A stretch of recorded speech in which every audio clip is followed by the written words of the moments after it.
Guys एक और important topic cover करेंगे, that is demographic transition theory.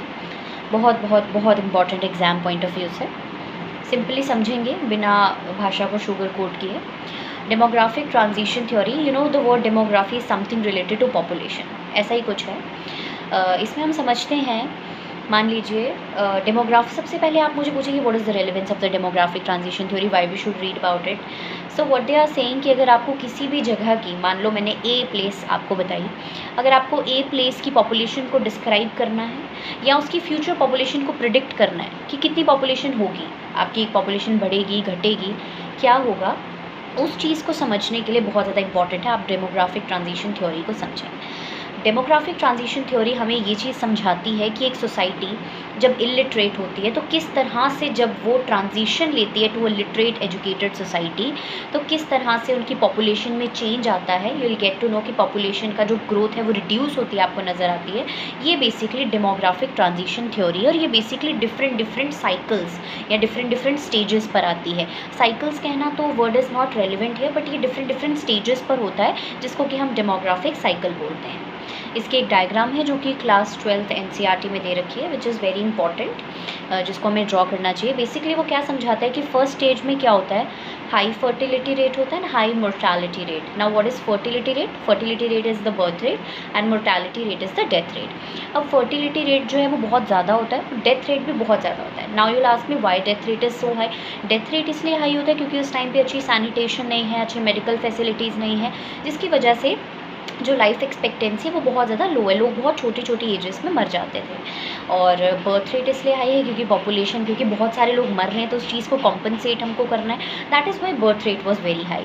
And you know जब आपका बर्थ रेट भी बहुत हाई है, आपकी डेथ रेट भी बहुत हाई है, तो बहुत सारे लोग मर जाते हैं, बहुत सारे लोग जन्म ले लेते हैं, तो पॉपुलेशन का ग्रोथ जो है वो काफ़ी ज़्यादा हाई नहीं है यहाँ पे, क्योंकि वो चीज़ बैलेंस आउट हो रही है। क्योंकि डेथ रेट भी तो ज़्यादा है, अगर बहुत ज़्यादा बच्चे जन्म ले रहे हैं तो बहुत सारे लोग मर भी तो रहे हैं ना। तो ये हो गई बिल्कुल फर्स्ट स्टेज, जिस पे आपकी सोसाइटी हाईली इलिटरेट होती है, mostly they are in agricultural sectors, उन्हीं में इंगेज्ड वो लोग रहते हैं, काफ़ी ज़्यादा नॉलेज नहीं होती है।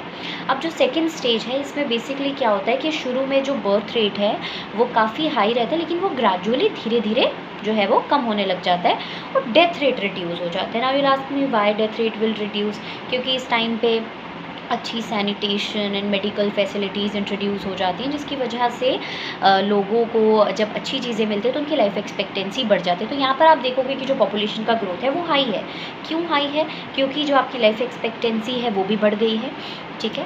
अब लोग बहुत यंग एजेस पर नहीं मर रहे हैं और बहुत सारे बच्चे जन्म ले रहे हैं, birth rate is very high, due to which आपका पॉपुलेशन ग्रोथ हाई है। एंड जो थर्ड स्टेज है वो सबसे, आप मान सकते हैं कि ये वो वाला स्टेज है जो कि most of the developed countries में चल रहा है। व्हाट इज़ दिस, कि यहाँ पे बर्थ रेट भी बहुत लो है एंड डेथ रेट भी लो है। डेथ रेट क्यों लो है? अगेन यू नो, क्योंकि आप लोग कि हमारे पास अच्छी टेक्नोलॉजी है, हमारे पास अच्छी सैनिटेशन फैसिलिटीज़ है, we have good medical facilities and हमारे पास बहुत सारी डिजीज़ के treatments and everything we have, right. इसकी वजह से डेथ रेट जो है वो रिड्यूस हो गया है एंड बर्थ रेट रिड्यूस हो गया, क्योंकि लोगों ने डेलिबरेटली बर्थ कंट्रोल स्टार्ट किया है, क्योंकि it's important to, because our resources are very limited and it is being said that if the population grows and the food supply reduce, then there will be the chances of the famine. So इसलिए birth reduce करना, birth control measures लेना बहुत ज़्यादा ज़रूरी हैं। और ये जो फाइनल स्टेज है ये बेसिकली आपको डेवलप्ड कंट्रीज़ में दिखते हैं, जैसे USA, कनाडा, इन एरियाज़ में जहाँ पे लोग एजुकेटेड हैं, उन लोगों को रिसोर्सेज के बारे में पता है, उन लोगों को फैमिली प्लानिंग की नॉलेज है। तो this whole is a demographic transition theory. इसमें 3 बेसिक स्टेजेस हैं जो कि मैं आपको समझा चुकी हूँ, और जो मेजर ट्रांजिशन का पॉइंट है वो यही है कि सोसाइटी पहले रूरल एग्रेरियन सोसाइटी है और बाद में आपकी लिटरेट एजुकेटेड सोसाइटी है। आई होप आपको ये कॉन्सेप्ट समझ में आया होगा। Thank you so much.